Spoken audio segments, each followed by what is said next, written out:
तो बात की एक बात यह कि कुछ भी असली नहीं है क्या यहां? दवाएं भी नकली मिल रही हैं।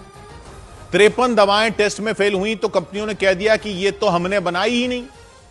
इससे पहले नागपुर में तो सरकारी अस्पताल में दवाएं चेक हुई तो उनमें टैल्कम पाउडर निकला।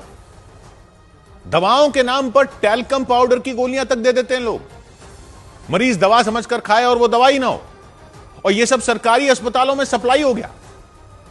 नागपुर में वो पकड़ा गया। अब ये 53 दवाएं टेस्ट में फेल हुई तो जिन कंपनियों के नाम से वो बनी थी उन्होंने साफ कह दिया कि ये तो उनके यहां बनी ही नहीं है। तो ये सब नकली दवाएं सप्लाई कैसे हो रही हैं?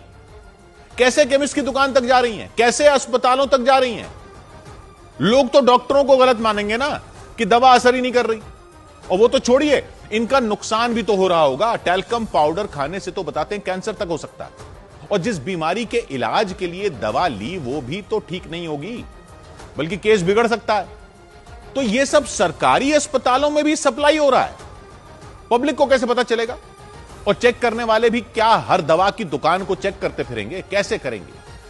दवा कंपनियों में जो दवा बने वो तो वहां चेक हो सकती है, और वहीं और कहीं और पकड़ी जाए तो उसका बैच नंबर वगैरह देखकर चेक हो सकती है। लेकिन अगर दवा पूरी ही नकली बनी हो, कंपनी में बनी ही ना हो, वो कैसे चेक होगी? ये केमिस्ट लोग कहां से लाते हैं दवाएं? ये अस्पतालों में कौन सप्लाई करता है दवाएं? वो दवाओं के स्टॉकिस्ट जो होते हैं वो क्या सीधे कंपनी से नहीं लेते? ये तो सिस्टम बनाया जा सकता है ना कि जहां से दवा आ रही हो उसको चेक किया जा सके। कोई बार कोड, कोई क्यूआर कोड, कुछ तो लगा सकते हैं।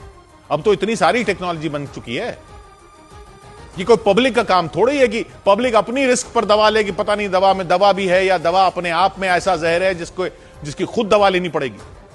ये सब तो अधिकारी ही देखेंगे ना। चोरों का तो कोई दीन ईमान है ही नहीं। दवाएं भी नकली बनाने से बाज नहीं आ रहे, तो अधिकारी ही कोई तरीका बनाए ना, ऐसा तरीका कि यह हो ही ना सके। शराब के लिए तो बना रखा आपने। एक्साइज विभाग को पूरा ऐसा सिस्टम बनाया हुआ है एक्साइज विभाग का कि एक एक बोतल का हिसाब रहता है। किसी शराब की दुकान पर तो कोई बोतल ऐसे नहीं पहुंच जाती जो बिना एक्साइज दिए बिक जाए। वो क्यूआर कोड वाली गंदी सी चेपी लगी रहती है ना ढक्कन के ऊपर शराब के, कहीं लेबल पर ठप्पा लगा होता है। तो जब शराब के लिए सिस्टम बना सकते हो ना, तो कोई एक्साइज से बच ना सके और ना ही कंपनी के बाहर बनी शराब दुकान पर पहुंच सके, तो दवाओं के लिए क्यों नहीं बना सकते? केमिस्ट के पास या अस्पतालों में पहुंचे ही क्यों कहीं और बनी हुई दवा? करना चाहो तो सब कुछ हो सकता है। इस पर तो कर दो। ऐसा तो मत करो कि लोगों का दवा से ही भरोसा उड़ जाए। जान का सवाल है, इसको तो भ्रष्टाचार से अलग रखो। और ये कौन लोग हैं जो दवा भी नकली बना रहे हैं? कौन लोग हैं जो नकली दवा की सप्लाई कर रहे हैं? अस्पतालों में लोग रख रहे हैं इनको मरीजों को देने के लिए, केमिस्ट की दुकान पर रख रहे हैं। भगवान का भी डर नहीं है क्या? मार दोगे लोगों को, मुनाफे के लिए जान ले लोगे। और हम अपने आप को संस्कारों वाला देश कहते हैं। ये है हमारे 5000 साल के संस्कार। लानत है। 100 बात की एक बात।